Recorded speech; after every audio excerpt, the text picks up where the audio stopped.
इधर तो दामाद खरीद के लाता है। अल्लाह के वास्ते रहम करो अपनी औलादों पर।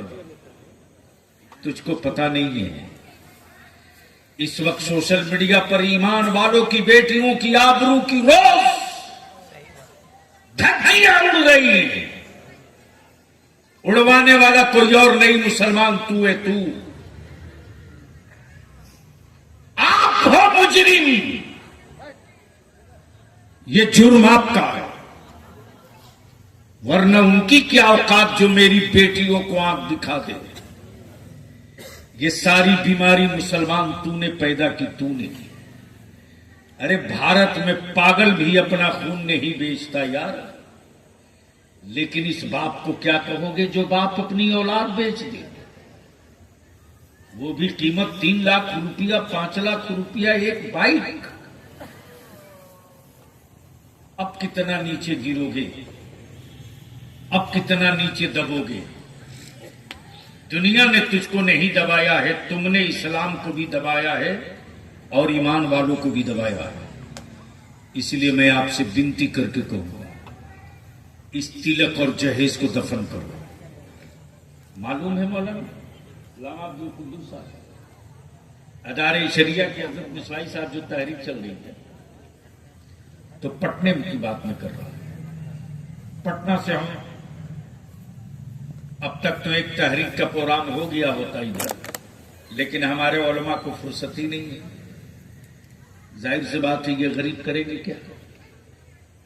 आने जाने में, राब्ता करने में, संपर्क करने में, तंजीम खड़ा करने में पैसा लगता है। और यहां तो 10,000 टका देगा तो 20 मरतबा दिन में हिसाब लेगा। रहम करो भाई,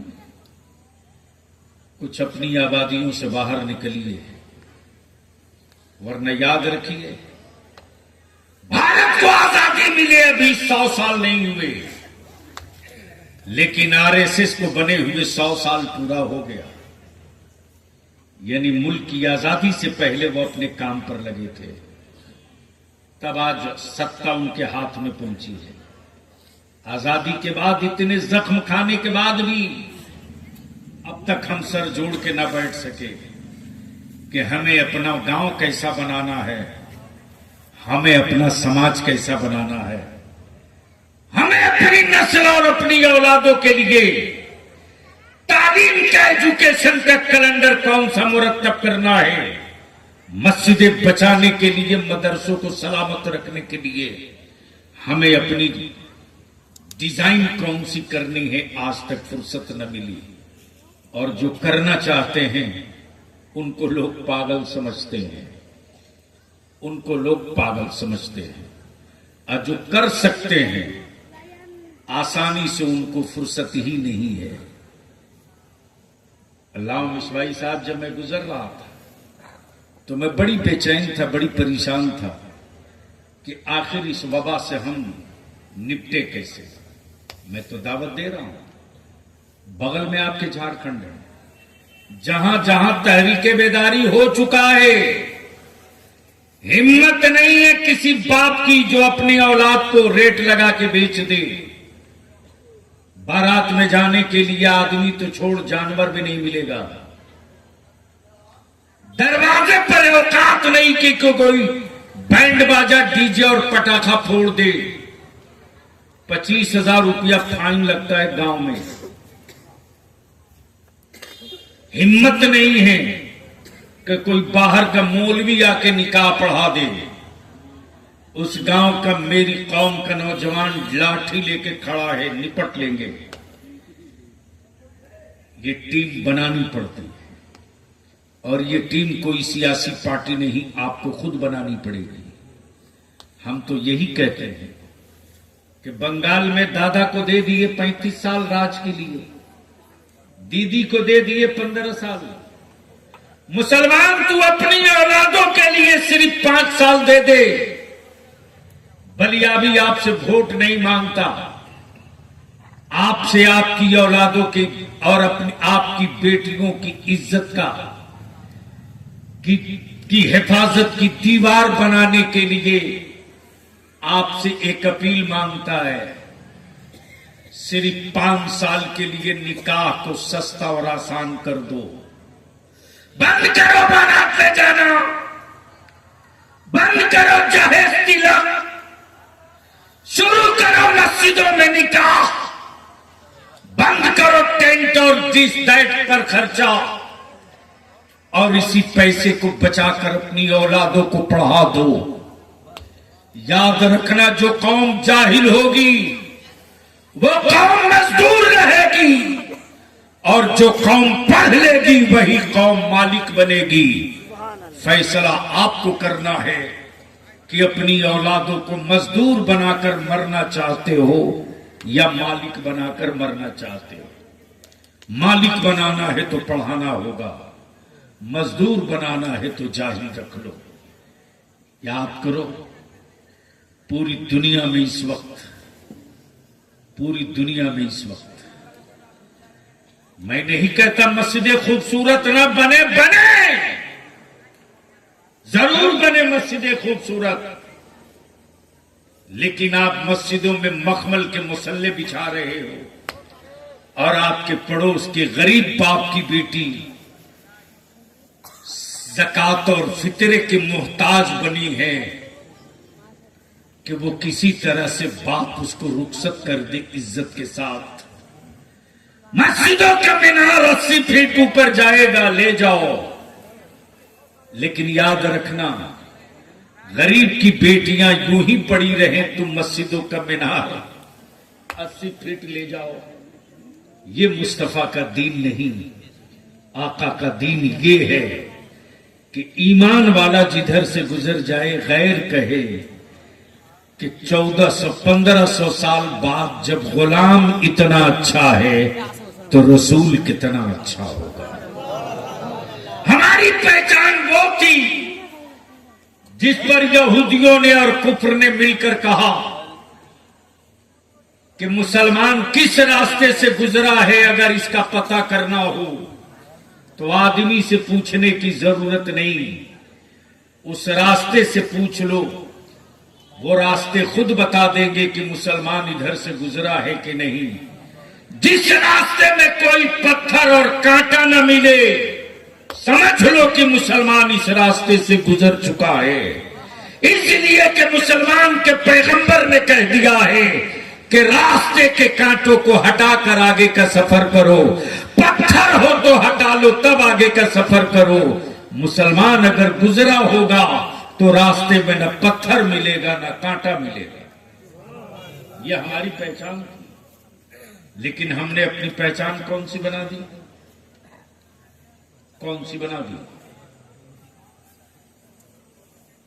इस वक्त सबसे ज्यादा दारू के अड्डे पर कोई कौम का नौजवान दिख रहा तो मुसलमान। सूद के पैसों से हवेली बनवाने वालों, लानत है तेरी जिंदगी पर यार, रहम कर दो इस पर। अपने आलिमों की इज्जत करो, अपने मदरसों को मजबूत करो और मदरसों में पढ़ रहे बच्चों का एहतराम करो। एहतराम, उन्हें टूवर, यतीम, मजबूर, गरीब कहने की गलती मत करना, इसलिए कि तेरे घर तेरा मेहमान आता है, मदरसों में मोहम्मदुर रसूलुल्लाह का मेहमान आता है। तुम्हारे घर के मेहमानों की वो अजमत नहीं यार जो कोई अपने पैर की जूती निकाल के दे दे, लेकिन मदरसे में आने वाले मेहमानों का एहतराम ये है कि जब वो निकल पड़ते हैं तो फरिश्ते उनके पैरों के नीचे अपना पर बिछा दिया करते। इसलिए मैं गांव के लोगों से भी और जहां कहीं भी मदरसे चल रहे हैं, बच्चे हैं शरारती तो होंगे, लेकिन इसका मतलब ये नहीं कि उनके बदले और बेइज्जती के जज्बे से उनको देखो, उनको समझा दो, प्यार से समझा दो और उनको बता दो कि आप आलिम बनने वाले हैं, आपका मनसब ये नहीं, हम तो आपके पीछे नमाज पढ़ेंगे, आपकी इज्जत मेरे लिए जरूरी है।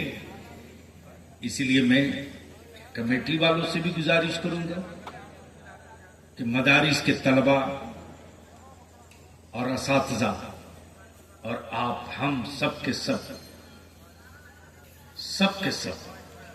ऐसा नहीं कि ये कानून मेरे लिए नहीं, मैं खुद पहले करता हूं तब दूसरे को कहता हूं। अल्लामा अब्दुल कुद्दूस साहब साल में यहां तक कि मेरी गाड़ी के शीशे तोड़ देते हैं। बल्ब लगेगा हर 15 दिन में टूटे, कोई बात नहीं, कौम देती है फिर लग जाएगा, लेकिन ये कहकर नहीं डांट सकते कि तेरी हिम्मत कैसे हुए तोड़ने की। हाँ, समझाते हैं कि ये एहसास दिलाते हैं कि बेटा ये वो पेड़ है, ये वो गांच है, इसमें पानी डालते रहो ताकि हरा रहे। आज तुम चहचहा रहे हो, कल तुम चले जाओगे तो दूसरा कोई आएगा वो भी चहचहाएगा। इसलिए मैं अपने उलमा से भी अपील करूंगा कि खुद को मुलाजिम न समझिए, और आपसे अपील करके गुजारिश करूंगा, विनती करूंगा कि बंद कीजिए उस रस्म को जो मेरी बेटियों की आबरू से खेल रहा। हजरत, जब मैं परेशान था, बेचैनियों में था, तब कुछ कॉलेजेस और स्कूल के बच्चों ने हमसे फोन करके कहा, हजरत हम लोग तो डर से आपसे बोल नहीं पाते, हम लोग देखते हैं तो दिल रोता है। एक आदमी है जो रात दिन सत्ता से भी लड़ रहा, हुकूमत से भी लड़ रहा और अपनी कौम से भी लड़ रहा।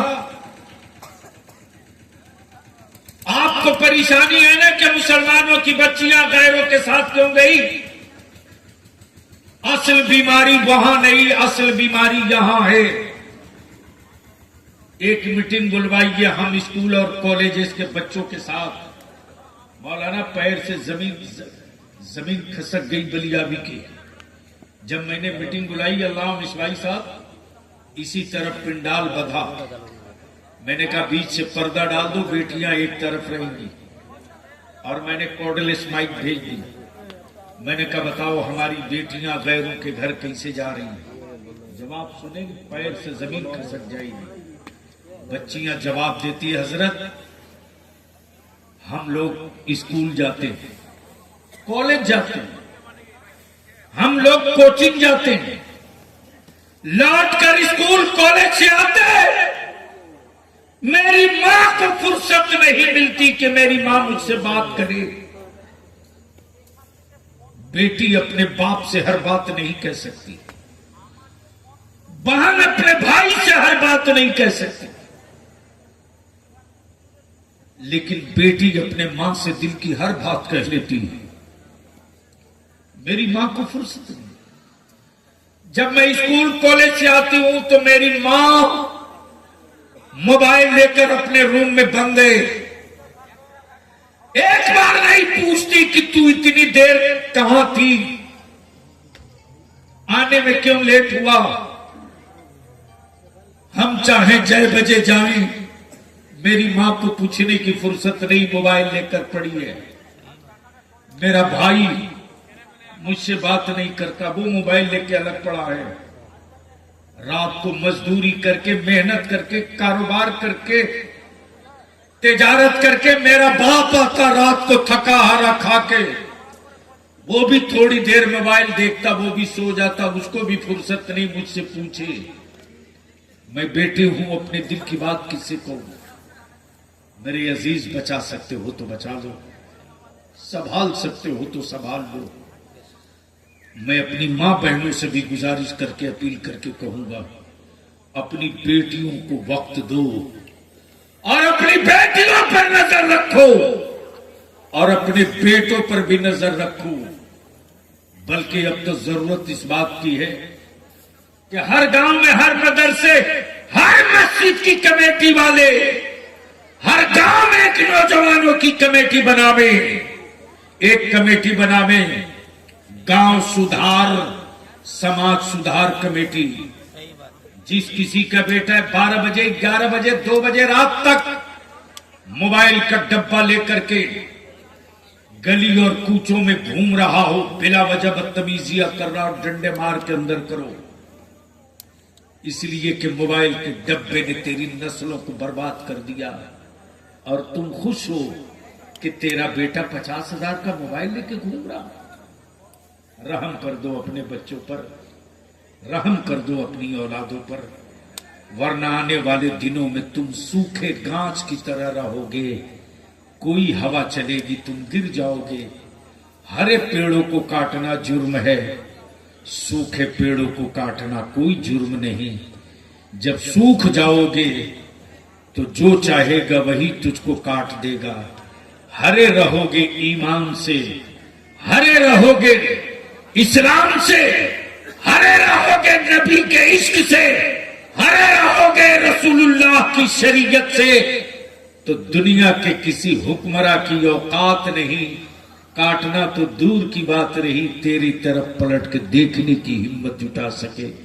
अल्लाह तबारक व तआला अमल खैर की तौफीक रफीक अता फरमाए। रब्बे जुल जलाल उलमा की उम्रों में बरकतें अता फरमाए और फारिग होने वाले बच्चों को रब्बे जुल जलाल दीन का सच्चा मुबल्लिग बनाए। यार जिंदा सोहबत बाकी। सलाम अलैकुम।